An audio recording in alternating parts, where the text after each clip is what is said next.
So I was here bothering people at the at Southshore Brew, and I ran into Mr. Terry Rucks, and I'm like, well, just tell me what's on your mind. And Terry's like, you know what, I'm feeling positive today. And so within our conversation, he told me that he works for the Chicago Public School System and that you support autistic children. You work in the ESP department. What drove you to that field? What drove me to that field was because I love youth development. My dad was worked in the school system down south.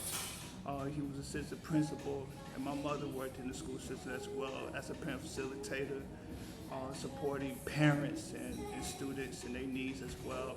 And she was a social worker. So, me as a person, I've always loved working with the public, working with the students, working with the community as a whole. So anything dealing with working with the human soul of a person, like development,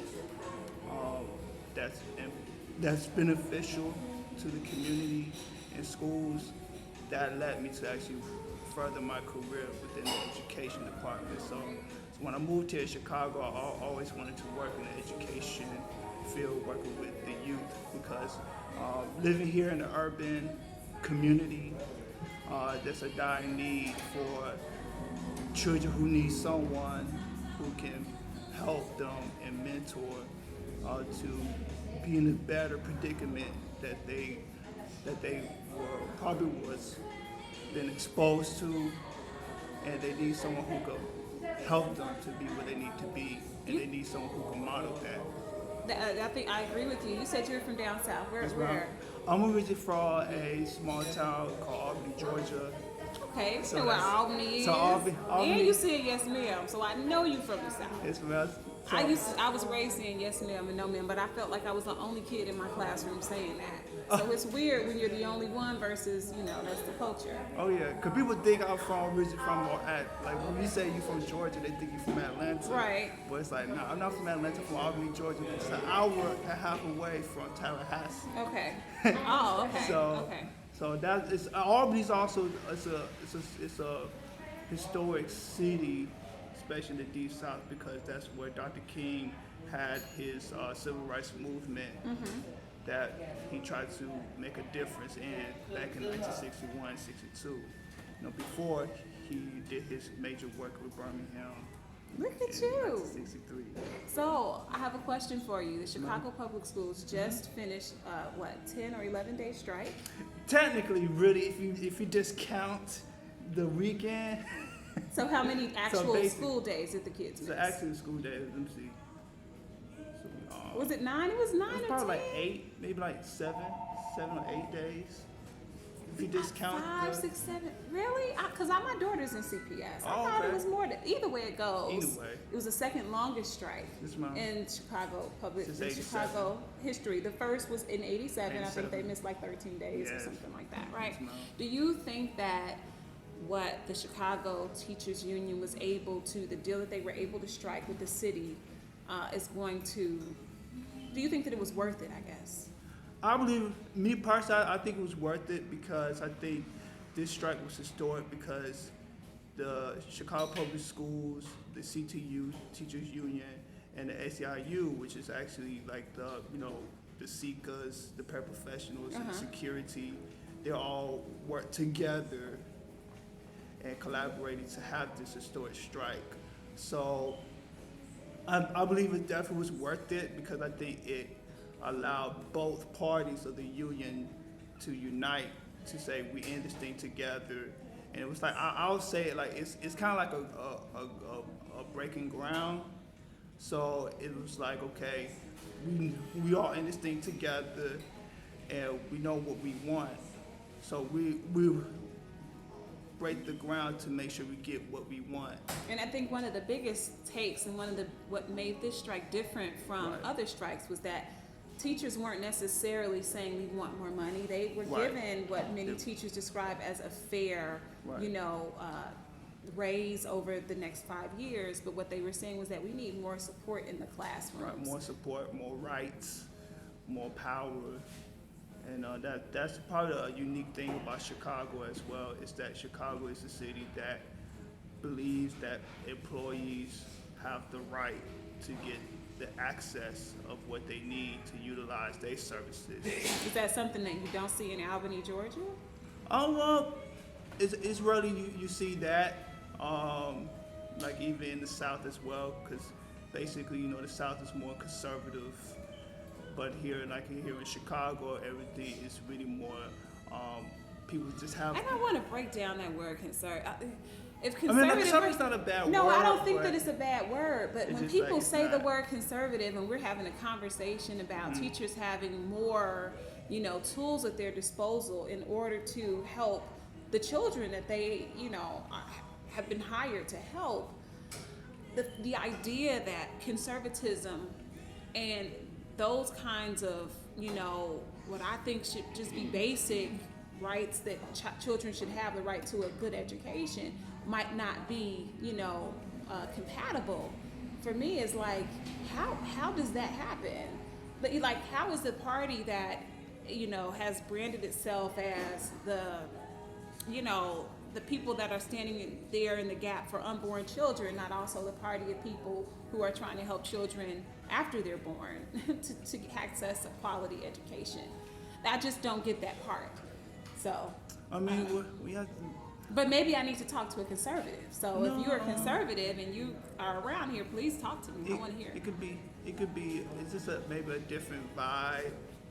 Maybe if the best way I could put it, because it's like in the South, it's like it's more Republican driven. So if it's more Republican driven, they kind of more. It seems like it's more like, this is how the system works. It's been working like this way. If it ain't broke, don't fix it. But clearly, if it's not broke, don't fix it for the South. Everything. But you have to understand too, like in the South, it's like everything.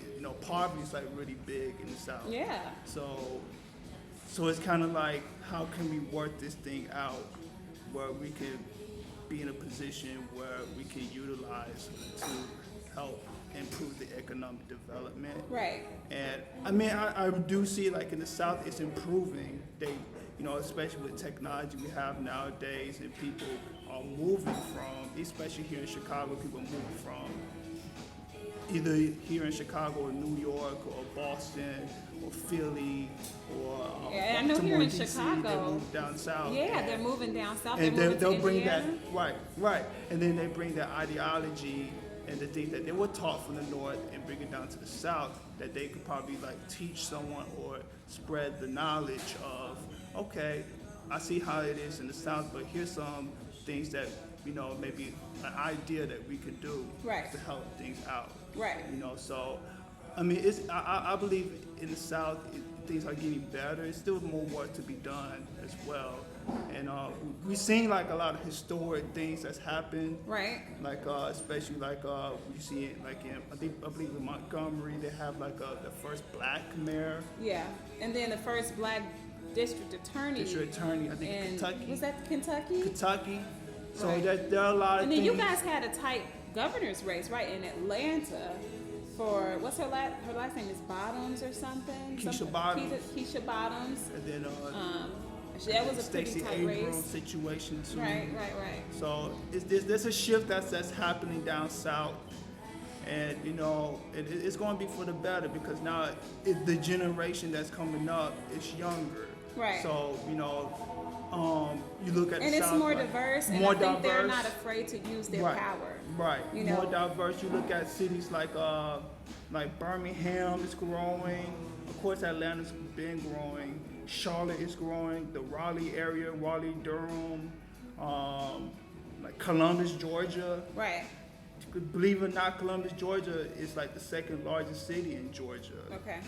Behind Atlanta, because many people think Savannah or Macon is big, but so there are a lot of opportunities. Like corporations are moving to the south too. So now it's put into a situation where in the south they put the south in a situation of we never been there before. Right. So it's like, well, how can we keep that momentum building? So they had to embrace diversity. So they have to embrace some things that breaks that cycle of that segregation cycle that's been going on for decades and centuries. So it's promising what you see over there. I have to say, I'm happy that I got a chance to talk to you. I mean, first of all, we know that there is like a real need for more, especially black male educators in public schools, and you know there have been studies done that show that black children, you know, really do better when they're being taught by instructors that look like them and that share and understand the cultural nuances, you know, that they have. And so to have a black man who's really, you know, not just invested in children, but also is aware and plugged into what's happening in the broader society when it comes to African American people in this country is just a really empowering thing. So I just want to say thank you for everything that you do. I think you're really empowering and inspiring. Yeah, absolutely. And the last thing I just want to say, just like that's inspiring what you said too, because that was like my dream and vision when I first moved to Chicago. Because I see this a lot in the South, where it's easy to find positive male models like in the South because of the HBCU school, because I'm an HBCU graduate. What school myself. did you graduate from? I graduated from Albany State University. Say it again? Albany State University. Albany State That's University. my Albany Okay. State. So when I first moved to Chicago, it was kind of like you see positive males in Chicago, but it's kind of like a needle in a haystack situation. So for me, I always wanted to, even working with the schools I work at right now, even the community as well, I always wanted to use the skills and the impersonal skills and spiritual skills that God has given me to impart, to encourage people. I'm a people person, and I believe that we live in a time where people need relationships with other people. People need someone who they can look out for, because despite of the social media that we living in right now, we live in a social media age, which is cool and all that, there's nothing better than being with someone you can talk to personally, have relationships with. So that's the thing I wanted to do. That's my vision, is to make sure that I build relationships with people, in the community, as well in schools with parents, and just really feed off that communication. It's like a fisherman. Like, you know, you can teach someone how to fish, and they'll fish for a lifetime. Right, instead of giving them one. Right, giving them one. So, where can people find you on social media? If are you active on social media or not so much? Yes, well, I'm active on social media. What's your social media handles or whatever? So my social media on Facebook is Terry Rucks, but it's spelled different from my first name. So it's Ter, E.Rucks, R-U-C-K-S. Okay. And then I have an Instagram account. It's the same thing too. Okay. Ter E Rucks. And I also have a blog as well. Okay. I'm also a poet as well, right? Okay. So on WordPress.com, Ter E Rucks. Okay. You've all heard him. This is a man that has the future of our children in his hands, and he's dedicated his life to making sure that all children have access to quality education because he's in the classroom. So show him some love. Check out his Instagram, his WordPress, his Facebook, and thank you again for taking some time to talk with me. No problem, my pleasure. All right.